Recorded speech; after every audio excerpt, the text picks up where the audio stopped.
नमः शिवाय। हर हर महादेव। आज आप सुनेंगे फाल्गुन मास महात्म्य के 8वें दिन की कथा। आइए शुरू करते हैं। सूत जी कहते हैं कि श्रद्धा ही संपूर्ण धर्मों के लिए अत्यंत हितकारी है। श्रद्धा से ही मनुष्य को दोनों लोकों में सिद्धि प्राप्त होती है और श्रद्धा से ही भजन करने वाले पुरुषों को पत्थर की मूर्ति भी फल देने वाली हो जाती है। श्रद्धा भक्ति से पूजा करने पर अज्ञानी मनुष्य भी गुरु की सिद्धिदायक हो जाता है। फिर सूत जी कहते हैं कि श्रद्धा से किया हुआ मंत्र अव्यवस्थित होने पर भी फल देता है और श्रद्धा से पूजा करने पर देवता नीच मनुष्य को भी फल देते हैं। अश्रद्धा से की हुई पूजा, दान, यज्ञ, तप और व्रत सभी निष्फल होते हैं और जिसकी जैसी भावना होती है उसे वैसी ही सिद्धि प्राप्त होती है। इस विषय में मैं तुम्हें एक अत्यंत ही दुर्लभ कथा सुनाता हूँ, जिसके श्रवण से सब मनुष्यों की अश्रद्धा तत्काल ही दूर हो जाती है। पूर्व काल में पांचाल देश के राजा के सिंहकेतु नाम से विख्यात एक पुत्र हुए, जो कि समस्त उत्तम गुणों से युक्त और सदा ही क्षत्रिय धर्म में तत्पर रहने वाले थे। एक दिन महाबली सिंहकेतु कुछ सेवकों को साथ लेकर शिकार खेलने के लिए वन में गए। राजकुमार का कोई सेवक, जो कि भील कुल में उत्पन्न हुआ था, शिकार की खोज में इधर उधर घूम रहा था। उसने एक टूटा फूटा गिरा पड़ा पुराना देवालय देखा। उसमें चबूतरे पर एक शिवलिंग पड़ा हुआ था, जो कि पीठ से टूटकर अलग हो गया था। वह शिवलिंग सीधा और सूक्ष्म था। शबर ने उस शिवलिंग को मूर्तिमान सौभाग्य की भांति देखा।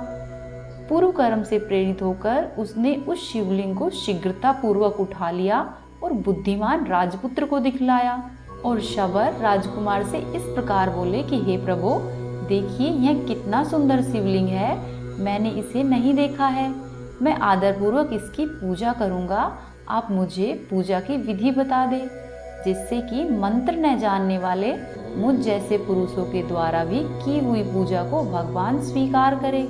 जब शबर ने ऐसा पूछा, तब राजकुमार ने परिहासवश उससे कहा कि शिवलिंग को शुद्ध आसन पर स्थापित करके सदा ही संकल्प पूर्वक नवीन जल से अभिषेक करना, शुभ गंध, अक्षत, वन के नए नए पत्र, पुष्प तथा धूप दीप आदि से पूजन करना, चिता का भस्म चढ़ाना और अपने भोजन करने योग्य अन्न के द्वारा भगवान को नैवेद्य लगाना, फिर से धूप दीप इत्यादि उपचारों को अर्पित करना, यथा योग्य तत्व, वाद्य और गीत आदि की व्यवस्था करना, फिर नमस्कार करके विधि पूर्वक भगवान का प्रसाद ग्रहण करना। यह मैंने तुम्हें शिव पूजा की साधारण विधि बताई है। इस प्रकार से राजकुमार ने उपहासवश ही उसे विधि बता दी। अपने स्वामी के इस प्रकार उपदेश देने पर चंडक नाम वाले शबर ने उसे सादर शिरोधार्य किया और अपने घर आकर लिंग मूर्ति महेश्वर का प्रतिदिन पूजन प्रारंभ कर दिया। वह प्रतिदिन चिता भस्म का उपहार भेंट करता। अपने लिए जो जो वस्तु प्रिय थी वह सभी गंध, पुष्प, अक्षत आदि पहले भगवान शिव जी को अर्पित करता। उसके बाद वह भगवान का प्रसाद स्वयं ग्रहण करता।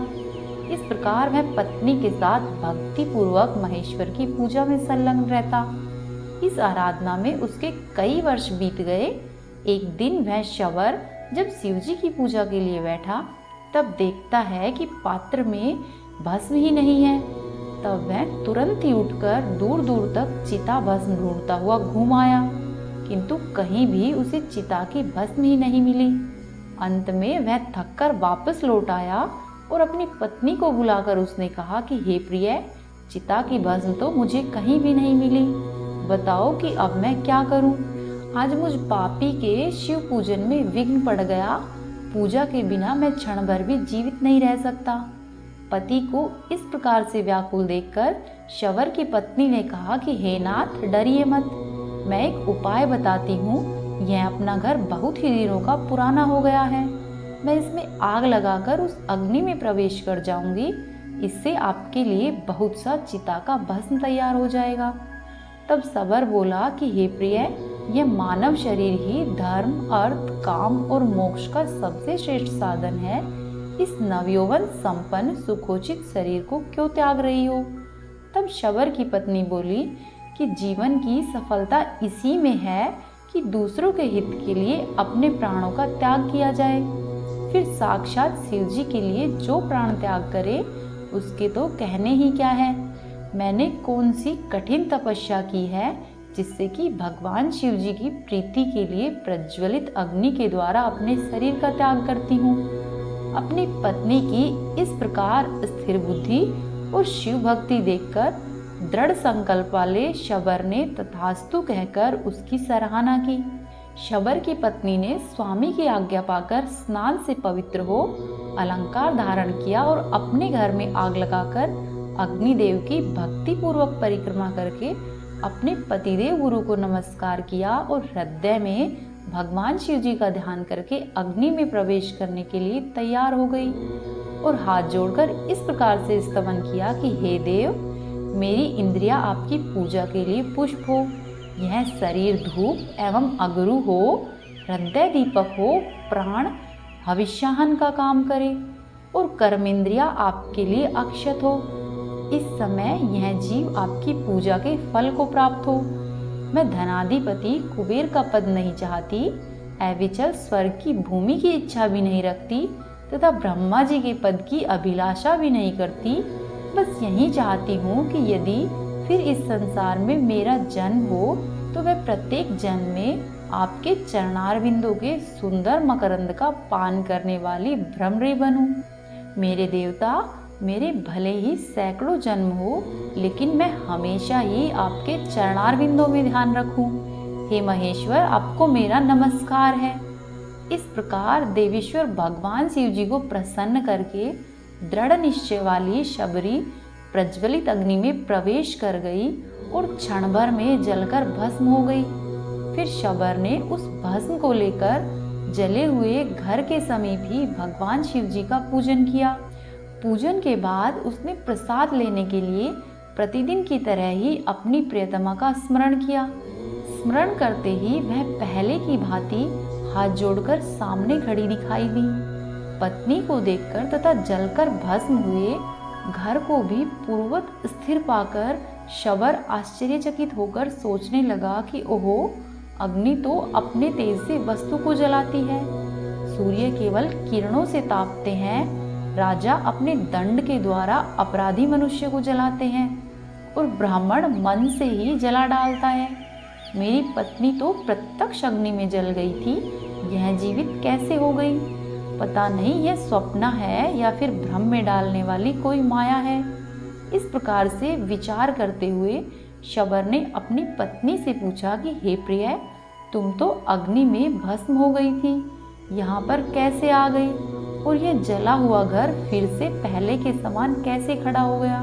तब शबर की पत्नी ने कहा कि हे स्वामी, जब मैं घर में आग लगाकर उसके भीतर प्रवेश की तब से अपने आप की मुझे कोई सुध ही नहीं रही। न तो मैंने आग देखी और न ही लेश मात्र भी ताप का अनुभव किया। ऐसा जान पड़ता था मानो मैं जल में घुसी हूँ। मैं आधे अंग तक गाढ़ निद्रा में सोती रही और अब क्षण भर में जाग उठी हूँ। उठते ही मैंने देखा कि अपना घर जला हुआ नहीं है, पहले की ही तरह सुस्थिर है। इस समय भगवान की पूजा के अंत में प्रसाद लेने के लिए आपके पास आई हूँ। इस प्रकार वे दोनों दंपत्ति प्रेम पूर्वक आपस में वार्तालाप कर रहे थे। इतने में ही उनके आगे परम अद्भुत दिव्य विमान प्रकट हुआ। उस पर भगवान शंकर जी के सेवक आगे की ओर बैठे हुए थे। उन्होंने दोनों निषाद दंपत्ति का हाथ पकड़कर उन्हें विमान पर बिठा लिया। शबर और उसकी पत्नी को अपना शरीर भी त्यागना नहीं पड़ा। शिवदूतों के हाथों का स्पर्श पाते ही निषाद दंपत्ति के शरीर तत्काल ही उनके समान दिव्य हो गए। फिर सूत जी कहते हैं कि इसीलिए समस्त पुण्यों में श्रद्धा ही करनी चाहिए, क्योंकि शबर ने नीच होकर भी श्रद्धा के बल से योग योगी गति पा ली। सब वर्ण के लोगों से उत्तम जन पाने से क्या लाभ है? संपूर्ण शास्त्रों का विचार करने वाली विद्या से भी यदि श्रद्धा नहीं हो तो क्या लाभ है? जिसके चित्त में सदा ही भगवान शिव जी की भक्ति बनी रहती है, उससे बढ़कर तीनों लोकों में कोई भी पुरुष धन्य नहीं है। ओम नमः शिवाय। हर हर महादेव।